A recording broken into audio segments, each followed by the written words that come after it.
The Grenada Electricity Services Limited announced disruption to its operations today following what is described as an unauthorized action by employees represented by the Grenada Technical and Allied Workers Union GTAU. In a press release, Grenlec acknowledged the rights of its employees but expressed disappointment over the work stoppage, stating that it was not in line with the collective bargaining agreement.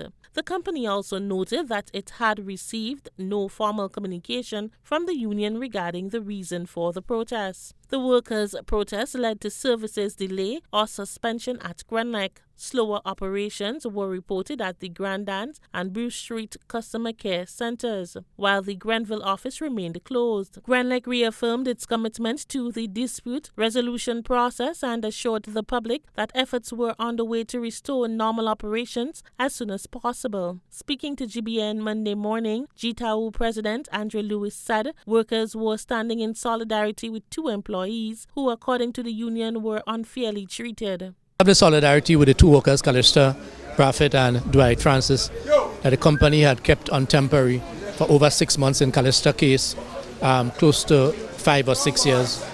In Dwight case, from 2022 to 2024, and he did over 8 or 9 months. But what makes it worse is that as we speak, as of Friday, the company sent out a memo indicating that a new worker will be hired as of Wednesday to do the exact job that the worker, at least one of the worker, was doing.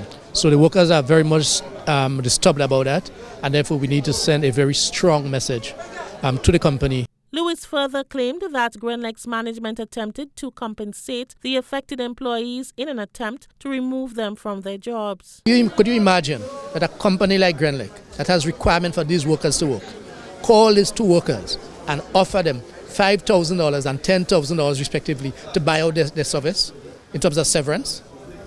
Could you imagine that? There's no amount of money in the world that can pay these workers because they require to work to be able to uplift themselves.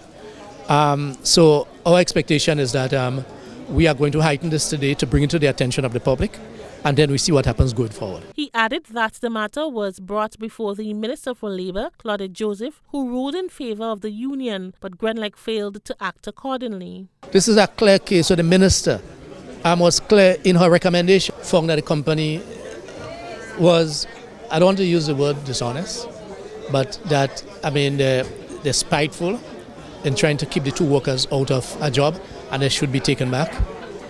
The company has not done so. As a matter of fact, we were asked to come back to work on the basis that the workers will be taken back by the minister. And when we came to the workers said, look, normally we don't do that. We have to get the agreement signed first. But we made the case that the minister had said, look, take our word for it. The matter was heard by the minister, and it is our expectation that these two workers will be taken back. The minister is absolutely clear. GBN sought a response from Minister Joseph on the matter, but was informed that she was engaged in cabinet. Take back Dwight. No! Take back Callista. No! Take back Dwight. No! Take back Callista. No! GBN will continue to follow this developing story and provide updates as more information becomes available. Rena Thomas, GBN News.